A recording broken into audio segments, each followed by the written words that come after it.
Hey there, welcome to the REI Conversion podcast, where each episode we discuss strategies and digital tools to help you launch, automate, and scale your real estate investing business.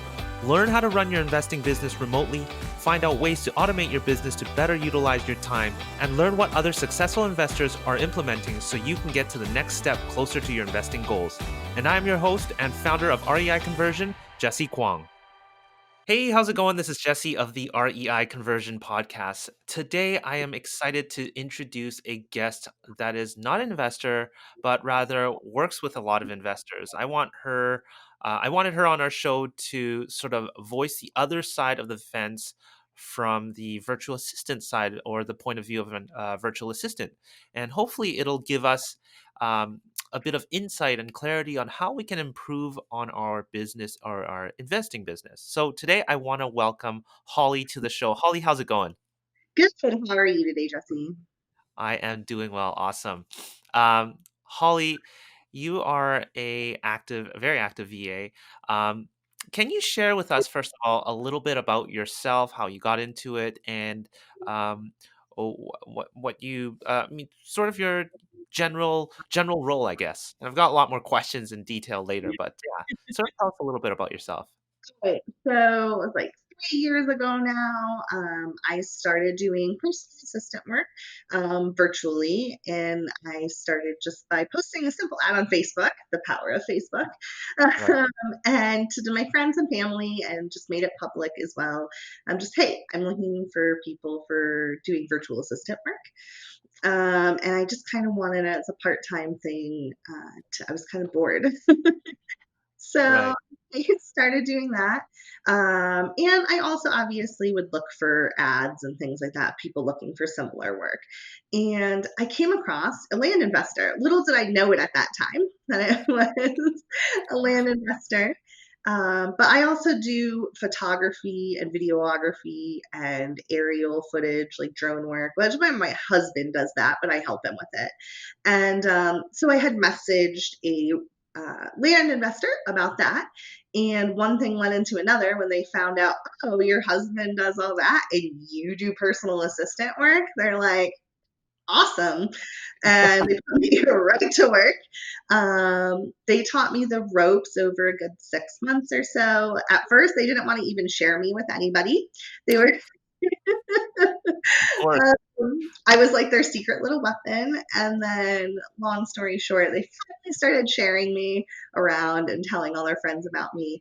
And then I've gotten really busy. And now I'm even kind of doing a little bit different stuff now, taking on some really big roles with some really awesome land investors, primarily one actually now. But yeah, I've kind of ran the gamut of now land investing. I know land investing inside and out. I know every method pretty much. Maybe not every method in depth, but every method well enough that I can work my way through it. And I've worked with a ton of overseas assistants as well now. And yeah, so I just really know the business inside and out and really know everything there is for the back end to make it easier for the main guy to the main girl, the main person running that business. Um, I just I guess that's really it. It just That's kind of awesome. turned into this huge thing that I was Yeah, not expecting. that's awesome. So, now that you're sort of transitioning, I'm assuming into a different role, you're probably expanding your role. If we sort of backtrack a little bit, when you were sort of just solely as a virtual assistant, um, can I ask you how many investors you were working with at the most at one time? So at my peak, I was working with roughly 10 Okay. in various degrees. Some like, very little just here and there to some like daily. I'm going to say 7 daily was my max. And then, three that were kind of just here and there. But like I said, I have cut back now, but that's taken 3 years. Right. So worked my way up, I guess. But Yeah. yeah, and I will say though, I don't recommend that to anyone trying to get into this or like um don't take on that many. So if it's somebody looking at wanting to, it gets really, really crazy. Land investors are, and this, I don't mean this in a bad way, but demanding. And it's because it's a demanding thing. There's a ton of cogs, and you don't want to let one, get ungreased or get broken and not pay attention to it. So, Sure. And what would you say were the most common tasks amongst all your VAs? Like, what did you see yourself doing most commonly? oh, that's such a great question. That's an amazing question. So, most commonly was definitely intake management. Everybody wants help with their intake. No one likes dealing with those phone calls that could possibly be angry. I totally understand. Luckily, I had done outside sales for years before getting into this and business sales. I was used to angry people, just to be completely honest. I dealt with cell phones, Yeah. and people are very, like, cell phones are very personal. So people get angry very easily. So luckily, I was used to that. But yeah, I would just say intake management, like all around, whether it's like reviewing them, but mostly just like calling people back and making those solid offers. Okay, got you. So you did a lot of following up, Yeah. uh, a lot of answering, I'm assuming Facebook messages, and I'm assuming you probably batched a lot of these tasks. It's not like you sat around and waited for a call and then you would call them back. I'm assuming you're going to have to organize your time. Everything would have to be batch done. Is that correct?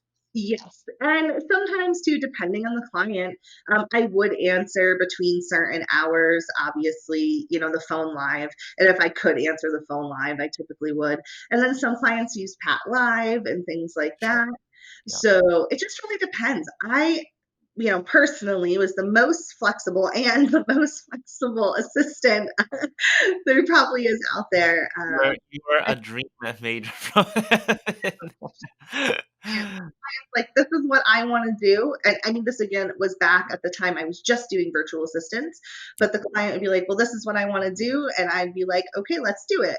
Now I do a little more consulting work and things like that and helping people decide what is the best route to go Sure. for them because it can be different, especially depending on what program or programs that client is following or that land investor is following. Yes, right, exactly. Um, now, now you mentioned earlier that you worked with other VAs, so I'm assuming that you also subcontracted out some of your work to other VAs. So I just started doing that actually in the last few months. Okay. Before that, no. When I say I worked with other or overseas assistants, was other clients would have overseas assistants a lot of times, and so I actually, for a few of them, started managing their overseas assistants. Um, Okay. so I got to really learn how they work and had the best way to approach tasking them with things and what they are good at, because it's so important with overseas assistants to really be sure what you're tasking them with, they're good at, and they understand. Because granted, they'll do anything. They're fantastic about that typically. They'll try, but it isn't always the best way to go about things. Uh, Just because they can do it doesn't mean that it's going to be worth your time or money to do it. yep. Yeah. REI conversion websites are built to help you scale. Set up your site today to save time on both your acquisition and disposition sides of your business. Easily integrate with tools like Zapier, going from your site to your CRM or from your CRM to your site. Strategically designed themes built to optimize conversion rates for both buyer and seller leads, and custom built plugins by our team here at REI Conversion, helping you systemize your processes. Like our automated offers plugin to our sales post generator, all our plugins and themes work in perfect combination to help you grow, automate, and systemize the processes of your land or house investing business. Visit www.reiconversion.com today and launch your site and let it work for you, catching and generating more leads. Um, Okay, well, now coming back to you working with investors previously, what were sort of the more common issues or challenges that you have found when you worked with investors? anything that sort of irked you or that always bugged you, and it was just always amongst all the investors were doing the same thing, and you had to figure out something different. Well, what would you say that would be? I would say like, I think this goes for most assistants that I've talked to or whatever, even overseas, Yeah. is sometimes it can be very frustrating as assistant. We get going and we're like doing something, and then we get to a stopping point where we need that investor's okay, or we need that investor's like, I'm sorry, my cat's gonna join us. Okay. We need we need something from the investor, whatever it is. And I know that they can be super busy, and a lot of them have their own full-time jobs and families, so sometimes it can be very frustrating, and on the investor's part too, because they're like, why isn't this getting done? But you're like, I'm waiting for you, like I can't make that decision for you, and until you give me your answer, I'm kind of stuck. So And, unfortunately, it didn't get done on time, but you still run the business too. right, right, absolutely. And it's funny because probably investors expect you to be there when they need you to get something done. But when you need them to sort of give the or sign off on the okay or make the final decision, you know the time sensitivity of that, and they're not around. So when that happens, are you given permission to say message them or give them a call if it's depending on the situation itself? Do you call them on the personal phone or do you message them on something like WhatsApp? What do you typically do then? Absolutely. Like, depending again on the client, the investor, I use everything from WhatsApp, Facebook Messenger, personal text, phone calls, sometimes all of them at once because I'm like, please, this is urgent now. But and then some clients, even I obviously, because I've worked with them a long time, or they had been recommended to me and knew that I was capable. I'm very lucky in the fact that I would get a lot of power per se to make some of those like decisions that needed to be made now. Yeah. But again, I think that would be the most frustrating thing as a whole for any assistant, is when they just can't get a hold of their investor and it's something that needs to be done, but they can't finish it until they can get a hold of them. And it sucks for you in the sense that you just wanna wrap this up, end your day or whatever it may be, and you have to this lingers with you, and you know what? I am guilty of the same thing when I work with my VAs, and that's why I give them permission. Hey, you know what? Like, if you think it's it's a 10 out of 10 importance that we need to get this done, you have the right to call me, even if it's like, 'cause there's our time difference hours too, right? Yeah. So I allow that to happen, and from time to time it does happen, but I think there needs to be sort of a symbiotic understanding between the two, with the investor and yourself that hey, sometimes we got to make the call, and that sometimes we got to step into each other's personal lives to accomplish what needs to get done. And I'm sure a lot of investors know this because you're running a business, and a business is a 24-hour gig. And what I mean by 24 hour is not like, literally 24 hours, but if it has to be that, Holly needs to reach you at 3 in the morning, well, so be it, you know what I mean? So I guess this alludes to my next question.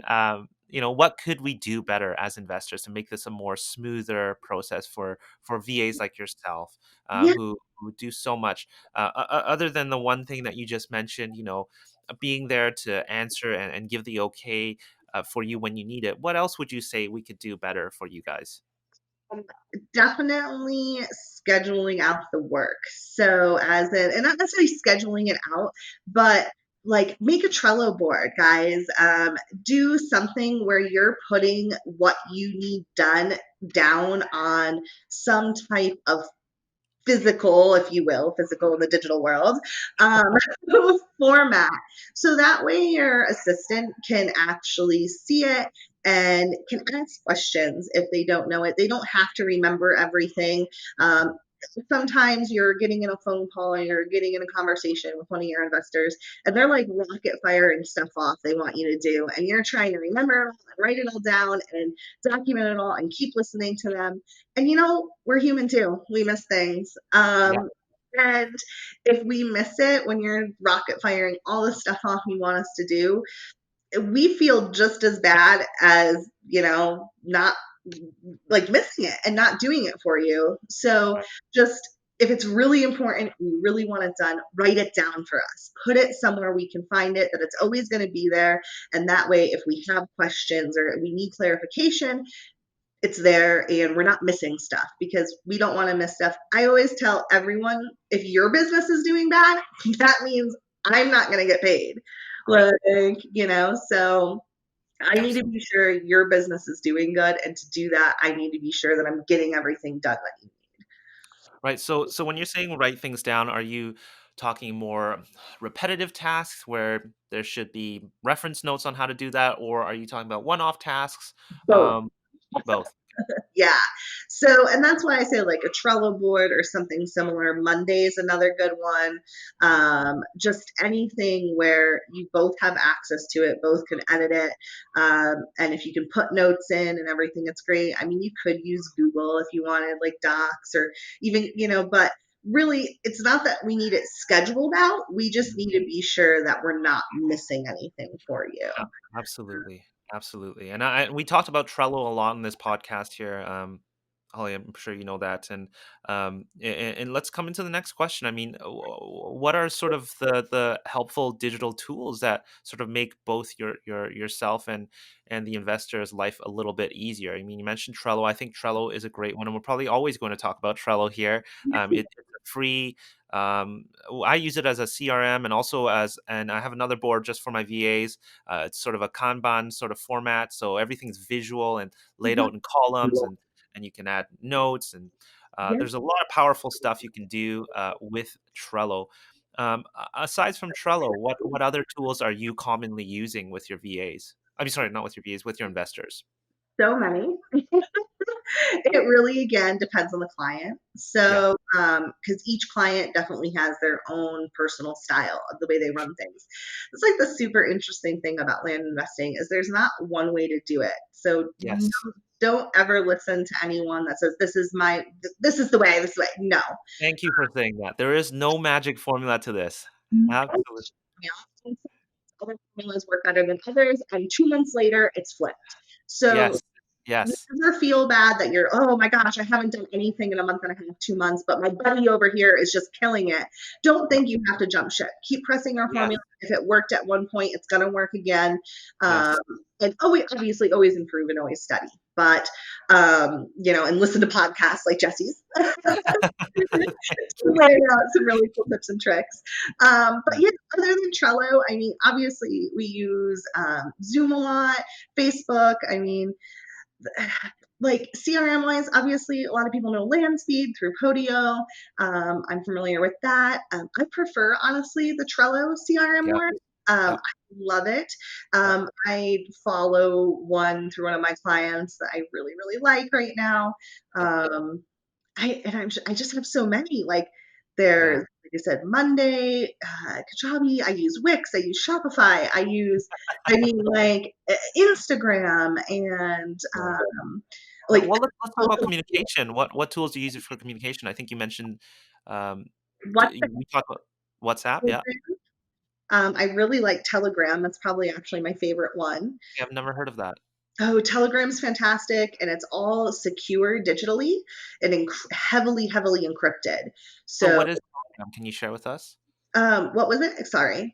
What is Telegram?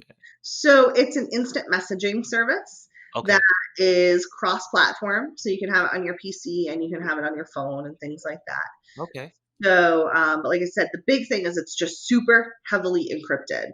So you Okay. can share documents and files through it that you don't want to risk, getting in the hands of somebody else and it's locked Right. down. Right. So that's probably my favorite one, and a lot of my clients use it. The second one, a lot of my clients, my older, I don't actually know clients I think currently that I have use it, but WhatsApp is really the other popular one.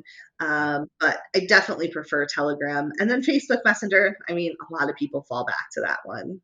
Right. So, Okay. but I'll make sure to list these in the show notes below. So yeah, I know there's always a lot of different. And then I think you mentioned earlier you also use Zoom as well. yeah, use Zoom a lot. Obviously, for just coachings or talking, and just kind of meeting. I mean, we're all digital now, so it's Yeah. nice to see people face to face sometimes. Yeah. Yeah. So, Coming back to what you said earlier, just I think you highlight a very key point because I run into a lot of investors myself when we're getting websites set up and processes set up for them. A lot of people who sort of jump ship to somebody's formula or somebody's system. If mhm, it's worked once for you, and it doesn't hurt to hear what other people are doing, but don't always follow that. So it's sort of that shiny ball syndrome where whatever is the new cool thing, you're going to jump to it. If it's working for you, stick with it and stick with it, because every system has had its downfall and ups, and you know I think it's worth figuring out your own way of approaching things. exactly. Make your And own system, guys. Like, learn everybody's and make your own. That's what. exactly. And coming from, both of us who work with so many different investors, again, like there is no one magic formula. Start with the basic and go from there. Always start with the basic. I meet way too many investors who want an intricate setup and hire a lot of VAs to just take care of everything so that they don't have to worry about anything. It never works like that. And it breaks my heart because I see so many people get started that way. And a few months down the road, it's like, they're giving up. Just everything is too overwhelming. They don't know what to do when they should have just focused on getting out their mailers and starting basic. Start basic, Start basic. basic, basic, basic. Is my favorite method to this day. Just keep it simple. Um, Exactly. yeah, Exactly. keep it When really you talk about simple. Trello, I still use Trello, like for my land investing. Like it's amazing. Like, and I talked to John Burnett the other day on my other podcast. He uses something called Airtable Yep. for his CRM. It's very much. Yeah, and it's very much like Trello as well, and it's just a very basic CRM. But now they're doing it full time, and I stick simple. Please stick simple. I think this is going to be a recurring theme that I'm going to have to talk a lot about in a lot of episodes. Anyways, so coming back to VAs and let's come back and coming into hiring VAs. If someone were to start hiring uh, a VA today, what should they be ready for, and what should they have ready for the VA as well? It's kind of a loaded question. And and I say that because how much time, like, it is loaded. No, no, no. Why I say that is because I truly feel that overseas VAs, it depends on kind of the VA you want to hire, is what I should say, and Okay. what you're looking at spending. And why I say that is because overseas VAs definitely have their place. I know they're really inexpensive and they're fantastic. And like I said, when you figure out something that they're good at, or you worked with one a long time or whatever, they are worth everything, every penny. I love giving bonuses to them because they Yeah. really do go above and beyond. But Yes. with that being said, I suggest after doing this business now for 3 years and working in this position, that if you've never had a virtual assistant before, and if you've never had an assistant before, start with someone that is not overseas. And I only say that because there is kind of a learning curve Hmm. and working with overseas virtual assistants. And that can sometimes hinder you in the long run, especially if you're newer in the business and haven't been doing it a long time. I see that actually happen a lot. A lot of my clients that I've had in the past that I've helped along had got some overseas VAs and they didn't know what to do with them. They just didn't understand. So they wasted a lot of money and time and things didn't really get done right. And it just was a hindrance. And then I kind of came in and taught them and helped redirect them. And so why what I say is start with someone that is based in the US, preferably, just to make it easier on you, or someone that's really can speak your language, essentially. Yeah. There isn't that barrier. And like I said, it's nothing personal or anything like that. It just makes it a Mhm. lot easier on people. Uh, So I, now getting ready for that person, again, it depends on which one you're going to start with, but really you just have everything that they're ever going to have access: username, passwords, get it all. LastPass, that's one I forgot. We use LastPass a ton. I love Yeah. LastPass. Right. So have your LastPass set up so you can share that with them. Also, make the passwords copyable. Hearing that out there, please do that for us because sometimes websites don't like autofill. So LastPass only autofills, and if you don't allow that password to be copyable, I'm going to be bugging you again, and you're going to hate it. So just yeah, have your passwords, have your usernames, have anything ready that you know you're going to want us to do, any certain way you know you're going to want to have us to do things. So have that laid out for us. Just really have your groundwork ready and upfront and written down. And then just have those tasks ready to go. So, Yeah, I think it also requires a lot of work on the investor side too, where and that's why I understand when you're saying hire on the state side first, because a lot of times a lot of new investors don't know how to assign work or how to get involved with a VA, and when they're hiring overseas, they expect them to just understand everything. Um, and they're not sure of how to instruct or how to make notes for them. So with someone like yourself, especially on the state side, um, you know exactly what to do, and you can sort of fill in a lot of the blanks for them that they'd even know that are blanks that they need to fill in. yeah, So exactly. it's really important, and I completely understand where you're coming from. Now, LastPass, I know the struggle. The struggle is real. The struggle is real with LastPass. Let's do this. I know that you're like, oh, I want to protect my passwords, but like, Yeah. you can just share the ones we need. Just please make them copyable. Like, And I think what you mean by copyable is that the password is viewable on your end. Is that correct? correct. Yeah. So I Okay. think they call it viewable, but then it allows you to copy it. Yes, right. I'm Exactly. not trying to view your passwords or No. something. Oh, I just want to get logged into the website. so if someone wanted to investor wanted to hire or hire you with um, little work and then increase it slowly, is that okay? Is that an okay method, or should they feel that they have to have a pile of work ready for you before they actually have a VA? So, no, I it depends on the VA. So for me, myself personally, when I first started, it definitely was just piecemeal. So whatever was available, etc.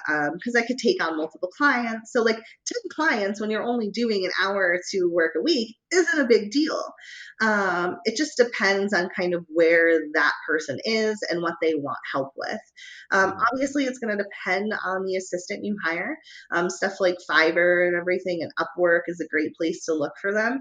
And don't think you need someone that's like into real estate. Any virtual assistant can pick this up pretty easy, especially again, American based or someone, that just has been doing virtual assistant work because they kind of get what you need. You know what I mean?